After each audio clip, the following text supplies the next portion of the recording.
Never again. Prologue, 22 years earlier. Bren waited to enter the classroom at the start of the new school year. She was starting year 10 and was looking forward to the subject choices she had made. She hoped that the unwanted attention would finally go elsewhere. But hoping was just a dream as she looked down at her uniform. She wore last year's school blouse, more grey than white due to a mishap with the washing machine. The colour contrasted greatly with the crisp white material of the other pupils surrounding her. The buttons strained against her developing breast. The collar and cuffs frayed through continual wear. At 14, she was acutely aware that she was different to the rest of the girls in her class. The summer holidays had been a welcome respite from the continual harassment she received from the popular crowd, who took great delight in commenting on her hair, clothes, and general demeanour. She tried to hide away, lurking on the outside to the thronging mass, and knew to keep her mouth shut if she was to last the lesson, let alone the day. Despite all her attempts to merge into the background, the bullying had started virtually straight away. She could hear the comments, could see both pity and glee in the eyes of her tormentors, knowing they had a ready-made victim waiting. She steeled herself, ready for the mental onslaught of jibes that would be coming her way when the teachers weren't around to keep it in check. The class was ushered into the room, and Bren was thankful that the seat next to her remained empty. She took out the French textbook and opened it to the page indicated on the whiteboard. She finished writing the title, date, and objectives of the lesson.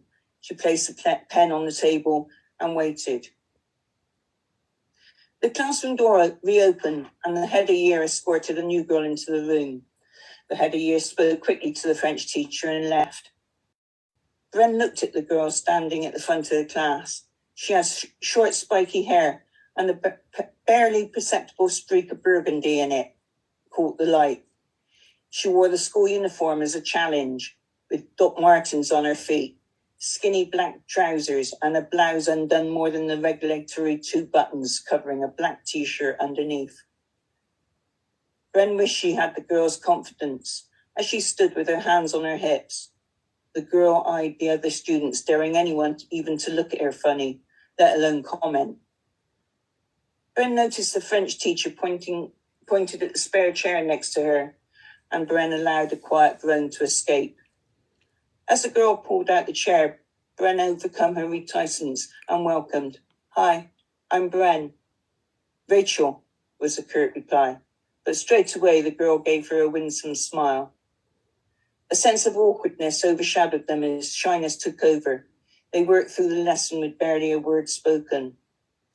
"Where's your next lesson to?" Bren asked as they were packing away their books. Rachel got out a timetable and handed it to Bren. "Would you like me to take you there?" Bren asked, then expecting rejection continued. "Or you could ask someone else." "I'd be honoured if you would show me," Rachel said. The easy smile pulled Bren in. Gradually, over the next few lessons, an understanding developed, and the closeness that was to grow between the 2 girls started to emerge. A couple of weeks later, Bren found 2 brand new school blouses on the doormat of her house. Of course, Rachel firmly denied all knowledge, but her eyes smiled the truth, and during moments between her lessons, Rachel stood beside her, making sure the constant bullying all but disappeared. And for the first time since her mum had left, Bren didn't feel so alone.